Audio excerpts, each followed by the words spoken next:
కృష్ణ. మనం నిన్న జరిగిన వాటిని నేను రివైజ్ చేయట్లేదు, ఎందుకంటే మళ్ళీ మొత్తం రివిజన్ చేసుకుంటాం కాబట్టి 26వ శ్లోకానికి డైరెక్ట్గా వెళ్ళిపోతున్నాను నేను. తన్మే ప్రసీద సుహృదా కృతకిల్బిషస్య స్వైరం గతస్య మృగయాం వ్యసనాతురస్య కాదేవరం వశగతం కుసుమాశ్రవేగా విస్రస్తపంస్నముక్షతి నభజేత కృత్యే. హరే కృష్ణ. ఇక్కడున్న పేర్లు కాక ఇంకెవరున్నారు ఒక్కసారి చూస్తా, క్షమించండి.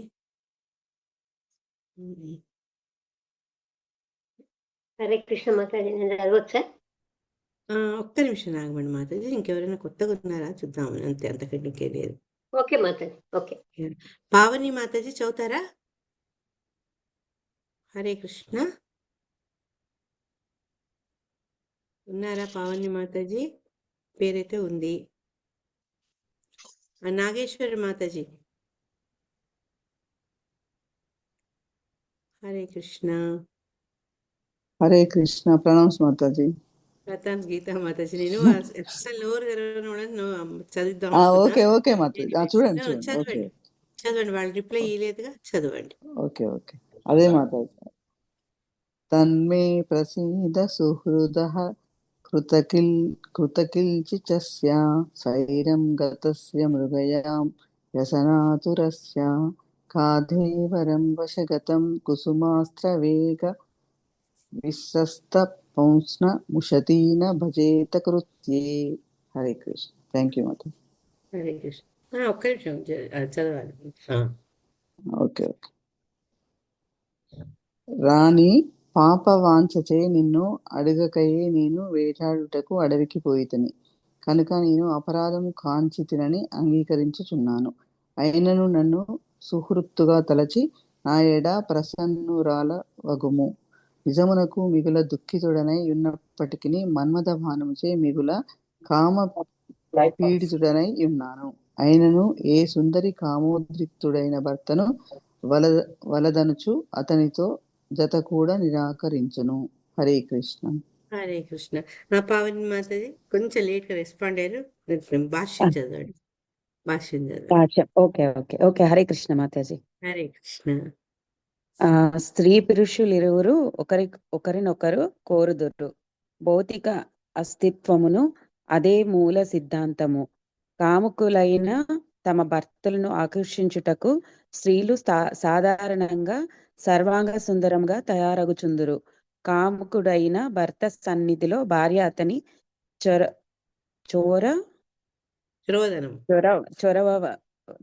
చొరవదనమునకు ముచ్చటపడుచు జీవితము అనుభవించుచుండును. కాముకులైన స్త్రీ తన భర్తను గాని ఇంకొకడు గాని చొరవ చూపినప్పుడు సాధారణముగా దానిచే మదము నొందుచుండును. అనగా ముదము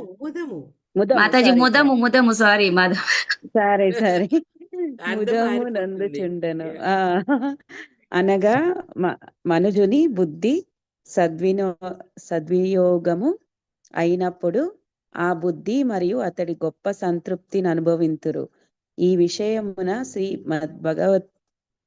శ్రీమద్భాగవతము నందు ఇట్లా చెప్పబడిరి. కింద ఇంకా చదవాలా మాతాజీ? నేను చదివేస్తాను. ఎన్మైతునాది గృహ మేది సుఖం హి తుచ్చం కండూయనేన కరయోరివ దుఃఖం. ఇది మళ్ళా ప్రహ్లాదుడే చెప్తున్నారనమాట. ఒక సంసార జీవనంలో ప్రజలు ఏ రకంగా ఆకర్షితులై కష్టపడతారో దాని గురించి చెప్పారనమాట. ముందేం చెప్పారంటే ఈ భౌతిక ప్రపంచానికి మౌలిక ఆధారం ఏంటంటే స్త్రీ పురుషుల మధ్య ఉండే ఆకర్షణ. మనకు తెలుసు కదా, బ్రహ్మదేవుడు సృష్టి చేసినాక మరి తన సంతానాన్ని అనేక మంది ప్రజల్ని సృష్టించాల్సి వస్తుంది. అప్పుడు నారదుల్ని కుమారులను అడిగితే వాళ్ళెవరు కూడా ఆ విషయం మీద ఆసక్తి చూపలేదు. అందుకని ఆయన ప్రజాపతులు వీళ్ళందరినీ సృష్టించారు. ఎందుకంటే భౌతిక ప్రపంచంలో మరి అంత సృష్టి చేసి ఇప్పుడు ఇల్లంతా కట్టుకున్నాక ఆ ఇంట్లో ఉండేవాళ్ళు లేకపోతే ఏం లాభం? ఆ ఇంటికి ఒక అర్థం లేదు, పరమార్థం లేదు. అందుకే ఇంత భగవంతుని ఆశీర్వచనంతో బ్రహ్మ సెకండరీ క్రియేషన్ చేసి అంతా సమకూర్చినాక మరి దాంట్లో ఉండేందుకు, దాన్ని అనుభవించేందుకు ఎవరైనా ఉండాలి కదా. అందుకని ప్రజాపతులు ఇచ్చారు. ఈ స్త్రీ పురుషుల ఆకర్షణ అనేది అన్నిట్లో మూలమైందనమాట. దానివల్లనే ఈ భౌతిక ప్రపంచం మనుగడ ఉంది అనమాట అని చెప్పి ఇక్కడ కాముకులైన స్త్రీలు అంటే భర్తలను ఆకర్షించేందుకు భార్యలు సర్వాంగ సుందరంగా తయారవుతారని. యాక్చువల్గా శాస్త్రాలు చెప్పింది కూడా అంతే. కేవలం భర్తల కోసమే తయారవ్వాలి, మనల్ని మనము ఎగ్జిబిషన్లో ఉన్న ఒక వస్తువులాగా తయారు కాకూడదు అని. ఇక్కడ మేమే ఉండే ప్రదేశాల్లో కూడా వాళ్ళు, మీ అందరికీ తెలిసిందే, అభయాలని మొత్తం శరీరాన్ని కప్పించుకుంటారు.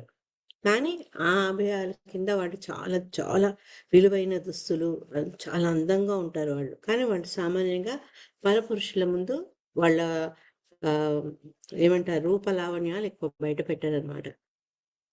ఎవరైతే కొంచెం దాని గురించి విలువ ఇస్తారో వాళ్ళు. ఇక్కడ అదే విషయం చెప్పుకుంటూ భర్త కోసం వాళ్ళు తయారవుతారు. ఎందుకంటే భర్తను ఆకర్షించేందుకు, భర్త తన పట్ల చూపించే ఆకర్షణను వాళ్ళు ఎంజాయ్ చేస్తారు. అంతేకాదు, ఎవరైనా సరే స్త్రీ సహజ గుణం ఏంటంటే నువ్వు బాగున్నావు అనగానే చాలా సంతోషపడతారు. అది ముఖ్యంగా భర్త నుంచి వస్తే ఇంకా సంతోషపడతారు. అంతేకాక ఎవరైనా జెంట్స్ కామెంట్ చేస్తే కూడా పైకి వాళ్ళకు నచ్చినట్టు ఉన్నా కూడా కొందరు అరే నన్ను గమనించారే అన్న ఒక ఈగో సాటిస్ఫాక్షన్ ఉంటుంది అనమాట. ఈ రకంగా ప్రతి ఒక్కళ్ళు తన యొక్క సౌందర్యానికి గుర్తింపు రావాలని కోరుకుంటారు. జనరల్గా మన పైకి చెప్తాము, కొందరు చెప్పరు, కానీ ప్రతి వాళ్ళకు ఉండే కోరిక అదనమాట. కానీ ఇదేంటి బాహ్యపరంగా చెప్తున్నారు, ఒక భౌతిక పరంగా చెప్తే ఇదనమాట. కానీ ఇక్కడ అంతర్గత మీనింగ్ ఏంటి అంటే శిలా ప్రభుపాద వారు చెప్తున్నారు, ఎప్పుడైతే బుద్ధిని సద్వినియోగం చేసుకుంటే ఆ బుద్ధి ద్వారా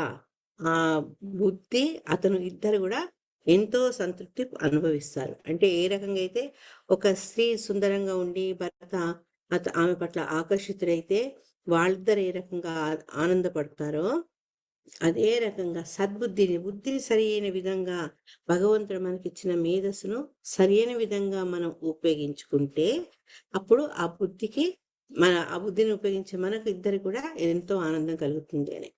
ఈ ఆటం బాంబ్స్ని కనిపెట్టారు కదా శాస్త్రజ్ఞులు, కనిపెట్టారు. ఎందుకంటే వాళ్ళకున్న మేధస్సు తోటి, వాళ్ళకుండే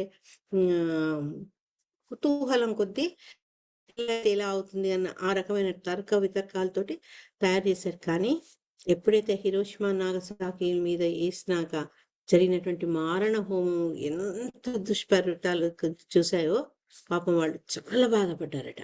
అంటే వాళ్ళకి భగవంతుడు ఇచ్చిన మేధను వాళ్ళు సరి అయిన విధంగా వాడుకోకుండా అది మారణకాండకు వాళ్ళు కారణమయ్యారనమాట. సో అట్లాంటప్పుడు వాళ్ళకు ఆనందం ఎక్కడ ఉంటుంది? ఏదన్నా ఒక విషయం అందరు చక్కగా ఉపయోగించుకొని, ఉదాహరణకు ఇవున్నాయి, ఇది మన సర్కాట్ అనేనా ఈ గోదావరి డ్యామ్ అని కట్టింది. అట్లా డ్యాములు కట్టినప్పుడు సరే కొన్ని ఊర్లు మునిగిపోయినప్పటికీ కూడా ఎంతో మందికి ఎన్నో వేల ఎకరాల భూములకు ప్రతిసారి వానాకాలం రాగానే నదిలో మునిగిపోయి పొలాలు పాడు కాకుండా, తర్వాత వానాకాలంలో వచ్చి నీరంతా కొట్టుకొని సముద్రంలో కలిసి వృధా కాకుండా ఈ బ్యారేజెస్ కట్టడం వల్ల నీటిని నిల్వ ఉంచగలిగే ఏమంటారు సదుపాయాలు కలిగినాయి. దానివల్ల ఎంతో మందికి ఉపయోగపడింది. సో అక్కడ ఏంటంటే ఆ బుద్ధిని సరైన విధంగా ఉపయోగించడం వల్ల కట్టిన వారి వ్యక్తులకు, అనుభవిస్తున్న అందరికి కూడా ఆనందం. ఇది చాలా సింపుల్ ఉదాహరణ కదా. సో ఇక్కడ ఏం చెప్తున్నారండి, ఇంకా శ్రీమద్ భాగవతాన్ని ఉదాహరణిస్తున్నారు. శ్రీమద్ భాగవతంలో ఇదివరకు చెప్పాను నేను, అతి చిన్న బాలుడు ప్రహ్లాదుడు. కానీ ప్రహ్లాదుడు గృహస్థ జీవనం గురించి ఎంత అసలు స్ట్రెయిట్ ఫార్వర్డ్ గా చక్కటి నిజాన్ని ఆయన ఈ శ్లోకాల ద్వారా చెప్పడం జరుగుతుంది. అదే దాంట్లో ఇదొకటి అనమాట. 7వ స్కందం 9th అధ్యాయం 45వ శ్లోకంలో, ఎన్మైథునాతి గృహమేది సుఖం హితుచ్చం కంటూయనేన కరయోరివ దుఃఖం. అంటే సామాన్యంగా ఎవరైతే భౌతిక భావనలతో ఉంటారో వాళ్ళకు సుఖం అంటే ఎక్కడ ఉంది అంటే మైథున సుఖమే అనమాట. వాళ్ళకి అది అల్టిమేట్. అందుకోసమే దానికోసం చాలా ఒక గాడిదలాగా, ఒక పశువులాగా చాలా కష్టపడి పనిచేస్తారు. పనిచేసినాక ఆ పనికి తగినటువంటి రివార్డ్ ఏంటంటే ఇంటికొచ్చి సుఖాన్ని అనుభవిస్తారనమాట. దా దానిని ఇప్పుడు పురంజనుడు వెళ్ళడం, వేటాడడం, క్రూరమృగాలన్నిటి క్రూరమృగమైంది అన్నిటిని చంపుతాడు పాపం. వీటిని వాటిని అని కాకుండా అసంఖ్యాకమైనటువంటి జంతువుల్ని చంపుతాడని తెలుసు. అదంతా అయిపోయినాక అతను తిరిగి ఇంటికి వస్తాడు. ముందు భార్యను మర్చిపోయి వెళ్ళిపోతాడు. మర్చిపోయి అంటే భార్యను ఆమెకు చెప్పకుండా, ఆమె అనుమతి తీసుకోకుండా వెళ్ళిపోతాడు. అటువంటి వాడు మళ్ళీ తిరిగి ఆ భార్య కోసమే ఇంటికి తిరిగి వస్తాడు అన్నమాట. అందుకని సామాన్యంగా ఎవరైనా ఎక్కువ కాలము భార్యకు దూరంగా ఉంటే వాళ్ళు మళ్ళీ ఎప్పుడు తిరిగి వస్తామా, ఎప్పుడు ఆమెతో ఆనందం అనుభవిద్దామా, ఎప్పుడు సుఖాలు అనుభవిద్దామా అనే ఉంటారనమాట. ఆ విషయాన్ని ఈ శ్లోకంలో చెప్పారనమాట.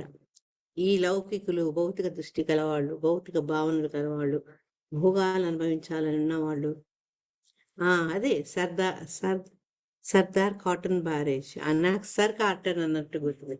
Yeah correct. కాటన్ దొర అంటారు మాతాజీ.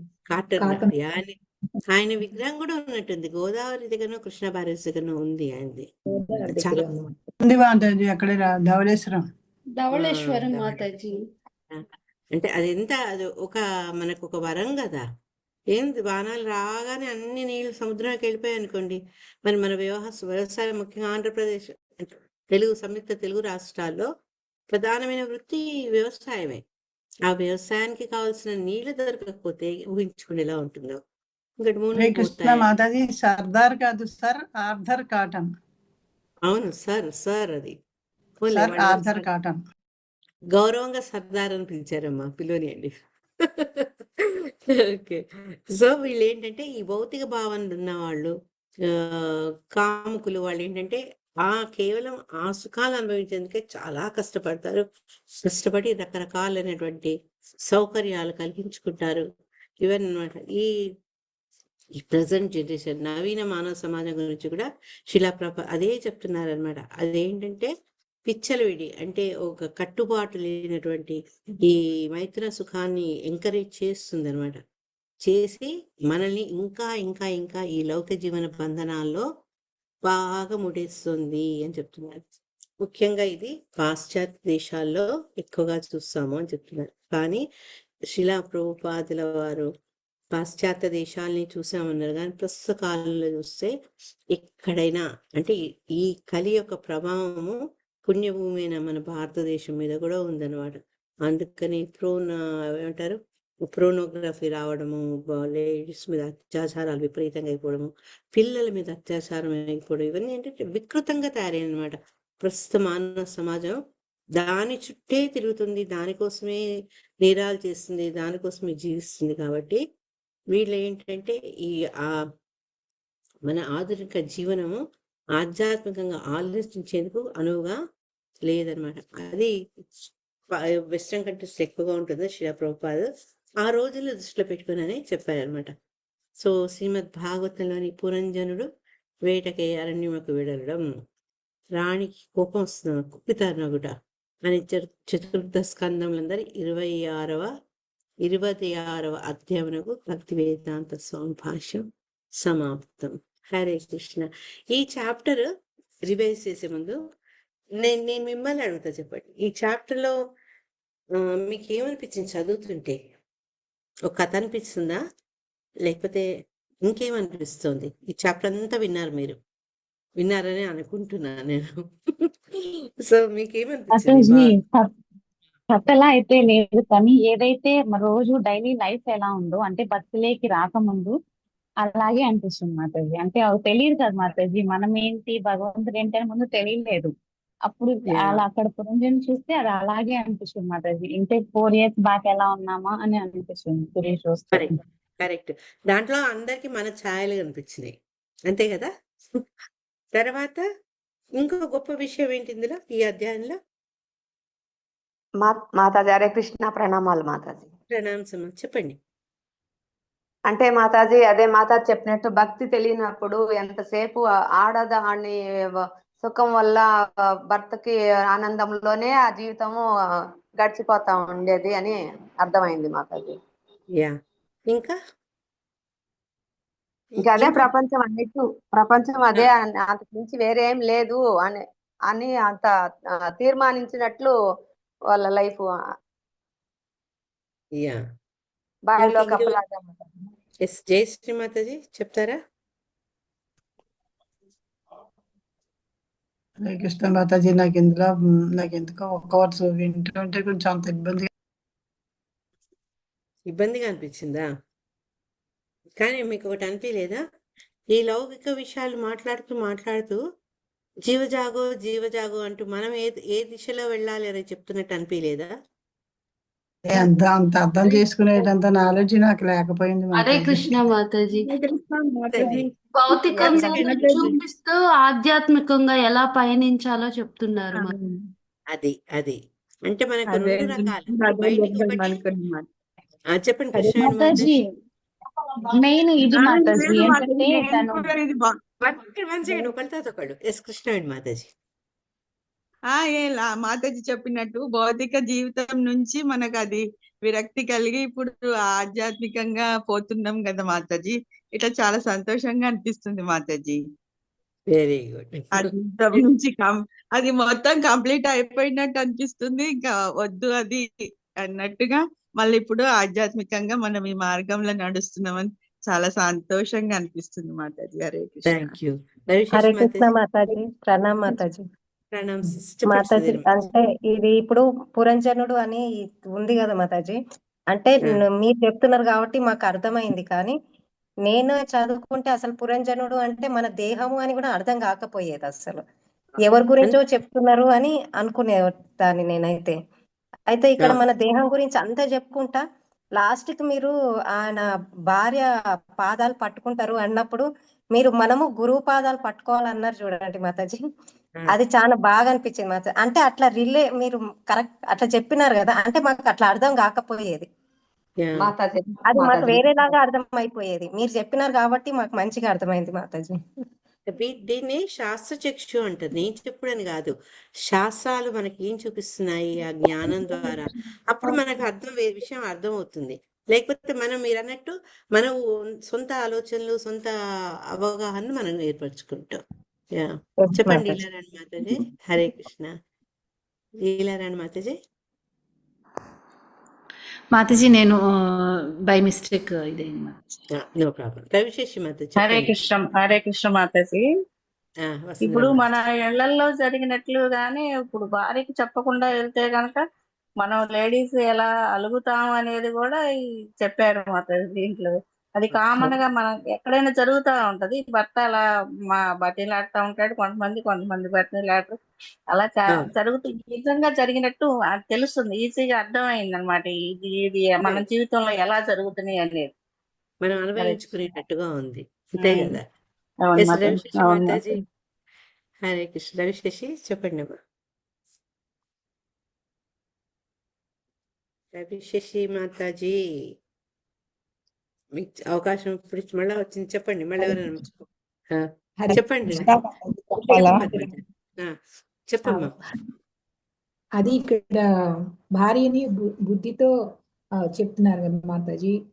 మనం బుద్ధి సరిగా ఉంటే సక్రమైన మార్గంకి వెళ్తాము, అంటే ధర్మపరంగా అనేది అర్థమైంది మాతాజీ. అది దాటితే బుద్ధి అనేది కూడా మళ్ళీ ధర్మపరంగా గృహస్థుడిగా ఎలా ఉండాలి, మళ్ళీ వాటికి ఆకర్షితుడు అయ్యి దానిలోనే ఉండి బయటికి రానప్పుడు ఎలా ఉంది ఆ పురంజనుడి పరిస్థితి. ఆ తర్వాత తమో గుణంతో ఆయన అడవికి వెళ్ళిన తర్వాత అప్పుడు ఎలా ఉంది, రియల్ గా మళ్ళీ రియలైజ్ అయ్యి ఆ బుద్ధి అనే భార్యను పట్టుకొని మళ్ళా బుద్ధి ఎలా తెచ్చుకున్నాడు, ఇవన్నీ కూడా తెలుస్తాయి. అదే మనకు ఈ మూడు సామాన్యంగా ఏం చెప్తారంటే ఆచార్యులు, చర్మచక్షులు అంటే మన కంటి ద్వారా చూసేది, తర్వాత శాస్త్రచక్షు అంటే శాస్త్రాన్ని చదవడం ద్వారా తెలుసుకునేది, జ్ఞానచక్షు అది మనకి జ్ఞానచక్షులు మనకి ఇంకా రాలేదు, మన శాస్త్రచక్షు దానుకున్నాం. జ్ఞానచక్షులు అంటే పెద్ద పెద్ద ఎలివేటెడ్ డివోటీస్, వాళ్ళకి ఆ జ్ఞానం వల్ల వాళ్ళు దాన్ని ఏమంటారంటే ఇంగ్లీష్లో రీడింగ్ బిట్వీన్ ద లైన్స్, అంటే మనం పుస్తకం చదువుతూ మనకు అది ఎంత ఉందో అక్కడ అంతే మనం తెలుసుకోగలం. కానీ వాళ్ళు ఇప్పుడు శిలా ప్రభుపాదులు వారు పెద్ద పెద్ద ఆచార్యులు ఏంటంటే ఆ లైన్ల మధ్యలో ఉన్న అంతరంగిక భావాలను వాళ్ళు తెలుసుకోగలుగుతారు, అది మనకు వాళ్ళు అందిస్తారనమాట. సో ఈ మూడు రకాల దృష్టి మనకు చాలా అవసరం. ఏంటంటే మళ్ళీ ఒకసారి చెప్పండి నేను చెప్పింది. చర్మ అంటే చచ్చువులు, శాస్త్ర చచ్చువులు, జ్ఞాన చచ్చువులు. జ్ఞానం అనేది మనకి కష్టమే కానీ శాస్త్రపరంగా రూపాల గారు వాళ్ళు ఇలా చెప్పటము మనకి ఎక్స్ప్లెయిన్ చేయటం వల్ల మనకి ఈజీగా అర్థం అవుతుంది అవును. అని చెప్పి. ఇప్పుడు ఇంతకుముందు మాతాజీ అన్నారు కదా, మీరు చెప్పడంతో అర్థమైందని. నేను చెప్పడం కాదు, శిలా ప్రభుపాదులారు అట్టిపండు ఒలిచినట్టుగా తీసి పెడితే ఇప్పుడు మన గౌరంగ దర్శన్ ప్రభు లాంటి వాళ్ళు దాన్ని ఇంకా చక్కగా అరటిపండు తీస్తే దాన్ని చక్కగా ముక్కలు చేసి మరి పెట్టారు, ఈజీగా గుట్టుకుని మింగేసేటట్టు. అదన్నమాట మనకు. జయశ్రీ శివని మాతాజీ అది చదువుతుంటే కొంచెం అనీజీగా అనిపిస్తుంది మనకు, కానీ ఇది ఇందులో ఏది కూడా అవాస్తవికత లేదు కదా, అంత వాస్తవమే. మనం అప్పుడు చూస్తున్నాము, ఇప్పుడు చూస్తున్నాము. భార్యాదాసులు అయిపోవడము, వాళ్ళు వాళ్ళ దాంట్లో ఆ మోహంలో పడి వాళ్ళు ఏం చేస్తున్నారో వాళ్ళకి తెలియదు. కొన్నిసార్లు భార్యలను సంతోషపెట్టేందుకు అవినీతి పనులు చేసి మళ్ళా వీళ్ళు ఏమంటారు అధికారులకు చిక్కి ఉద్యోగాలు పోగొట్టుకున్న వాళ్ళు కూడా ఉన్నారు. ఇవన్నీ అవును మనం మాతాజీ. సమాజాన్ని మాతాజీ. చూస్తున్నాం. అవన్నీ వీళ్ళేంటి చెప్పట్లేదు ఇందులో. కానీ ఎప్పుడైతే స్త్రీ పురుష సంబంధాల గురించి ఎక్కువ మాట్లాడితే మనకు అలవాటు లేదు కదా, అదేంటారు దాన్ని ఆ టాపిక్ మనం ఎప్పుడు చాలా గూఢంగా పెడతాం కాబట్టి కొంచెం అనీజీగా ఫీల్ అవుతాం. మీకు వినేందుకు అనీజీగా ఉంటే నేను మాట్లాడుతుంటే నాకు ఎలా ఉండాలి, కానీ ఏది ఎట్లా ఉంటే అది అట్లా చెప్పడం బెటర్. మనం మన సొంత అవి చేయకూడదు, అందుకని మీతో అట్లా చెప్పాల్సి వచ్చింది. హరే నాకు ఒక్కటి చెప్పాలని ఉంది మాతాజీ. హరే కృష్ణ. చెప్పండి చెప్పండి. అప్పుడు భౌతికమైన కోరికలతోని ఇంకా ఆరాట పడే వాళ్ళం మాతాజీ, ఇంకా ఇంకా ఏదో ఒకటి. కానీ ఇప్పుడు భక్తిలోకి వచ్చాక ఒక సంతృప్తి అనేది ఉంది. ఎంత అసలు వేస్ట్ చేసామే అప్పుడు ఆ ఆశలతోటి, ఇప్పుడు మనం ఈ భక్తి చేసినందుకు ఎంత తృప్తిగా అనిపిస్తుంది మాతాజీ. Correct correct. మనకు అది చెప్పారు కదా, బుద్ధిని సరిగ్గా ఉపయోగించుకుంటే అది ఆనందాన్ని ఇస్తుంది అని. యా చెప్పండి మా సరోజ మాతాజీ. హరే కృష్ణ మాతాజీ. ఇప్పుడు పురంజనుంది వింటుంటే మొత్తం మన జీవితం ఎలా నడిచిందో అలా ఉన్నది మాతాజీ. అందుకని మనం మాయ అనే వలలో పడకుండా ఇప్పుడు విన్నాక కూడా మనము మోహాల మీదకి వెళ్ళి మనసు తీసేసుకొని మనం ఆధ్యాత్మిక పోవాలని ప్రభుపాద చెప్పినట్టుగా అనిపించింది మాతాజీ. హరే కృష్ణ. కానీ ఒక్కటి ఏంటంటే అంత సులభం కాదు, అది మనం ఒప్పుకోవాలి. అంత ఈజీ అసలు కాదు సులభం లేదు మాతాజీ. జపం చేస్తుంటే వచ్చేప్పుడు కన్నా ఎక్కువ ఎట్టో పోతుంటది మాతాజీ మన మనసు. దాన్ని తీసుకొచ్చి మంచి చెప్తే ఇక నీవు పోయింది చాలు, ఇక్కడ రమ్మని పిలిచేటట్టు ఉంటది మాతాజీ. ఎక్కడెక్కడికో పోతుంటది. మనమే కాదు, ఈవెన్ అర్జునుడు చెప్పారు కదా, చంచలం హీ మన కృష్ణ ప్రభాది బలవంతుడు, నేను గాలినైనా బంధించగలను కానీ నా మనసును బంధించలేను. అది కోతిలా జంపులు వేస్తూ పోతూనే ఉంటుంది ఇటు అటు. కానీ దాన్ని ఎట్లా కంట్రోల్ చేయాలి అంటే కబీర్ దాస్ ఇద్దరు మీకు ఒకసారి చెప్పాను, కరతు అభ్యాసే. దాన్ని రెగ్యులర్గా అభ్యాసం చేస్తుంటే ఇటువాటు పరిగెత్తే మనసు మెల్లమెల్లగా, ఎట్లయితే కుక్క ఇటువాటు పరిగెత్తుంటే యజమాని ఏం చేస్తాడు, ఆ తాడపట్టి గుంజుతాడు. కొన్నిసార్లు అది పరిగెత్తుంది, కొన్నిసార్లు ఇతను పరిగెత్తాడు దాని వెనుక. కానీ ఈ ప్రహసనంలో కొంత సమయానికి దాన్ని కంట్రోల్ చేసే నైపుణ్యం అతనికి వస్తుంది. ఇప్పుడు మరి సింహం లాంటి దాన్ని కూడా వాళ్ళు రింగ్ మాస్టర్ దాన్ని ఇట్లా సింహంతో ఫీట్స్ చేయించినప్పుడు సర్కస్ లో చూసాము. ఇప్పుడు ఒప్పుకోవట్లేదు, కానీ ఆ రోజుల్లో సర్కస్లో దాంతో దండం పెట్టించడం, నిల్చోబెట్టడం, చేతులు ఎత్తించడం ఇవన్నీ చేశాడు. అంటే అంత క్రూర మృగాలు, సింహం అంటే అడవికి రాజు, అటువంటి దాన్ని కూడా మచ్చిక చేసి తను చెప్పినట్టు చేసేటట్టుగా చేసింది. అది ఎట్లా వచ్చింది అంటే అభ్యాసంతో. ఇప్పుడు మన పోలీస్ డిపార్ట్మెంట్లో కుక్కలు కూడా ఉంటాయి, వాటికి చాలా ట్రైనింగ్ ఇస్తారు వాళ్ళు. ఇస్తే ఇంకప్పుడు అవి ఈ నేరస్తులు పట్టుకోవడం కానీ ఏమంటారు నేరానికి సంబంధించిన స్థలాల్లో వాళ్ళు వెళ్ళి ఏమైంది కనుక్కోవడంలో వాళ్ళకి చాలా పెద్ద పార్ట్ ఉంది. ఈ కుక్కల్ని ట్రైన్ చేసిన వాళ్ళు చాలా ఇంపార్టెంట్. సో ఇవన్నీ ఏంటంటే మన మనసు లాంటివి పరిగెత్తుతుంటాయి, దాన్ని ట్రైన్ చేయాలి, అది ట్రైన్ చేయాలి. ఇంకోటి నేను ఎప్పుడు నమ్మేది ఇదే, మనకుండే సేఫ్టీ నెట్వర్క్ ఏంటి అంటే సత్సంగం. అది లేకపోతే మన జీవితం ఎట్లా ఉంటుందో మనం ఊహించుకోలేం. పొద్దునే దామోదర్ అదే చెప్తున్నా, మనకు మన జీవితంలో ఉన్న పెద్ద వరం ఈ గోపికా గీతం. ఒకళ్ళ మీద ఒకళ్ళకి అనుకోకుండా వచ్చింది మాతాజీ ఇదంతా నిజంగా. చాలా అసలు ఇళ్లలో కూర్చున్న వాళ్ళకి ఇంత కృప ఇలా కలుగుతుందని అసలు దొరుకుతుందని అసలు ఎప్పుడు అనుకోలేదు మాతాజీ. హరే కృష్ణ. మనం ఒకళ్ళకొకళ్ళం దొరికాం. అది గొప్ప భగవంతుడి కటాక్షం. ఒకళ్ళ మీద ఒకళ్ళ ప్రేమ, అభిమానం అవన్నీ ఎందుకుంది అది ఇది ఈ సత్సంగం ద్వారా వచ్చినటువంటి పెద్ద అడ్వాంటేజ్. అది 2-3 వారాలు రాలేదనుకోండి, నేను అడుగుతా కదా స్వర్ణ మాతాజీ, ఏది మాతాజీ కనపడట్లేదు అని. ఎందుకు అంటే అభిమానం కొద్ది, అంతే కదా. ఎనీవేస్, సో థ్యాంక్ యూ మీ అందరి పార్టిసిపేషన్కి. మళ్ళీ ఒక్కసారి మొత్తం కవర్ మాతాజీ చేసుకుందాం. చెప్పండి మాతాజీ